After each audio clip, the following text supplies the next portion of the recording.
Hey, guys, if we weren't monsters that were shunned by society and we could actually do what we wanted, what would you guys do?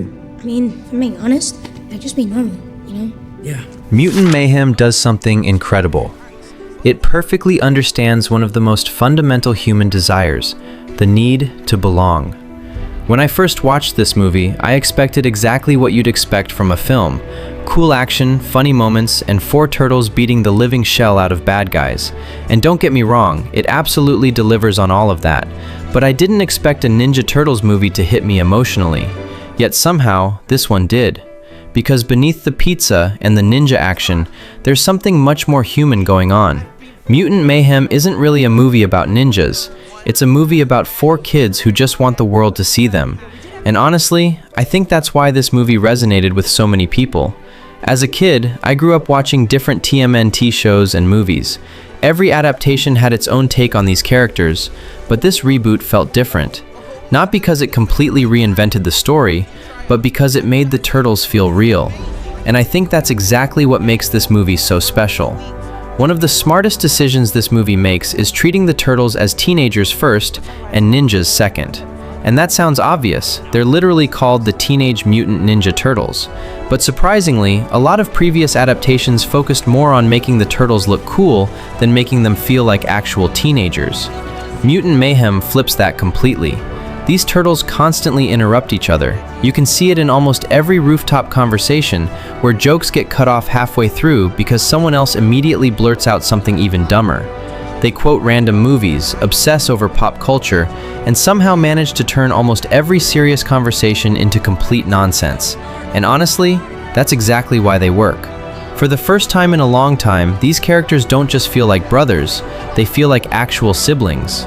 The chemistry between them feels so natural that half the time it honestly sounds like Seth Rogen just stuck 4 teenagers in a room and told them to start talking. And the casting plays a huge role in that. Whether it's Jackie Chan bringing a surprisingly goofy energy to Splinter, Ice Cube absolutely owning the role of Superfly, or even the celebrity cameos from people like John Cena and Mr. Beast, everyone somehow fits perfectly into this weird world. But there's one scene that perfectly captures why these turtles feel so real. The school fantasy montage. To most people, school means homework, stress, and waking up way too early. But to these turtles, school represents something much deeper. It represents belonging, friends, parties, awkward conversations, crushing on someone, just being normal. And honestly, this scene really hit me, because I think everyone has felt like that at some point, wanting to fit in, wanting to be noticed, and just wanting to feel like you belong somewhere. These turtles aren't dreaming about saving the world, they're dreaming about eating lunch with friends. And somehow, that's even more relatable. Of course, there's one person standing in the way of that dream, Splinter. At first, Splinter comes across as overprotective, almost paranoid. He refuses to let his sons leave the sewer and constantly warns them about humans. But honestly, can you blame him? Splinter experienced humanity at its absolute worst. The movie even shows this during Splinter's backstory. Humans don't just avoid him, they chase him away. Suddenly, his paranoia doesn't seem so unreasonable anymore. He's not trying to control his sons, he's trying to protect them. Splinter wants safety, the turtles want freedom, and that tension drives the entire story. Because while the turtles dream about joining society, Splinter believes society will never accept them. And sadly, he's not entirely wrong. Organizations like TCRI don't see mutants as people, they see assets, experiments, weapons.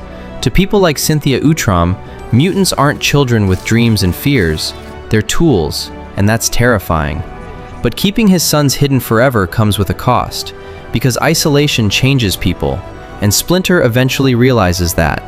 Then the turtles meet April, and everything changes. For the first time in their lives, they meet a human who doesn't immediately reject them. April becomes proof that not all humans are the same. She gives them something they've never really had before, hope. Hope that maybe they can finally be accepted, hope that maybe they can live normal lives, and hope that just maybe their father was wrong. And you can see the effect almost immediately. The turtles go from nervously watching humanity from rooftops to actually imagining a future among them. Even Leo's crush on April feels surprisingly meaningful. Sure, it's funny and awkward, which, to be fair, is pretty accurate for most teenage crushes, but it's also the first genuine connection he's ever had with someone outside his family. For the first time, the outside world doesn't seem impossible anymore. It seems possible. And that's exactly why Superfly is such a great villain.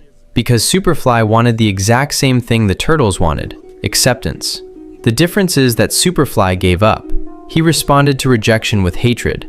If humans were never going to accept mutants, then mutants should rule instead. And honestly, that's what makes him tragic. Superfly isn't a villain because he's a mutant. He's a villain because he was never given a chance to become anything else. He's what happens when pain turns into resentment. What's tragic is that Superfly and the Turtles start in almost the exact same place. Isolated mutants looking for a family. They simply choose different paths. Even Superfly's own siblings refuse to follow him down that path. Despite everything they've been through, they still believe coexistence is possible. But Superfly doesn't. And in many ways, he represents the future Splinter fears for his own sons.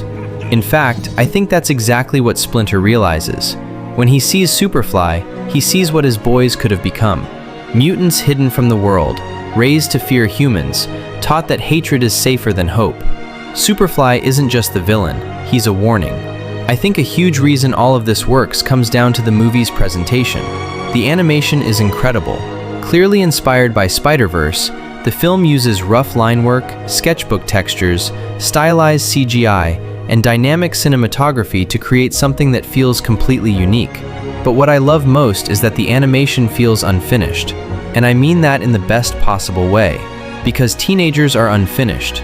They're messy, awkward, emotional, and still figuring themselves out. Just like these turtles. The messy, sketch-like visuals don't just look cool, they mirror the turtles themselves. Imperfect, chaotic, and still growing. The action scenes are also insanely cinematic. Whether it's the smooth fight choreography, the expressive facial animation, or the creative camera work, every fight feels energetic and alive.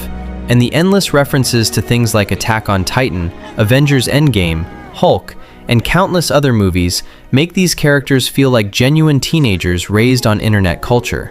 I mean, these guys literally learned martial arts from YouTube videos, which technically means we all still have a shot at becoming ninjas. Probably. But the scene that hit me the hardest comes near the end of the movie. After spending their entire lives dreaming about acceptance, the turtles finally feel like they might get what they've always wanted. And for a brief moment, they finally feel a strong sense of hope. Then Superfly attacks. And suddenly, everything falls apart. The citizens immediately assume that all mutants are dangerous, including the turtles. For a moment, they finally feel seen, and then it's ripped away. Everything Splinter warned them about suddenly feels true. After spending the entire movie dreaming about school and normal lives, watching that dream collapse in a matter of seconds hits surprisingly hard. And that moment hurts, because I think a lot of people know what it's like to finally feel accepted, only to wonder if you ever truly belonged in the first place. But then something beautiful happens. April tells the truth, and people listen. The citizens begin helping. The city chooses compassion over fear. And for the first time in their lives, the turtles aren't hiding. They're welcomed. Not because they changed who they were, but because people finally saw them for who they had been all along. Heroes, kids, and a family. Mutant Mayhem isn't just another TMNT reboot. It's a story about identity, prejudice, growing up, and being misunderstood. But more than anything, it's a story about belonging. Because beneath the action scenes, the jokes, the mutant powers, and all the pizza, these turtles want the exact same thing all of us want: to be accepted for who we are. And the beautiful thing is that they never had to stop being themselves to earn that acceptance. They didn't want to be heroes, they just wanted to be seen. And maybe that's why Mutant Mayhem works so well, because beneath everything, it's really just a story about wanting to be loved. And honestly, that's pretty shell-shocking.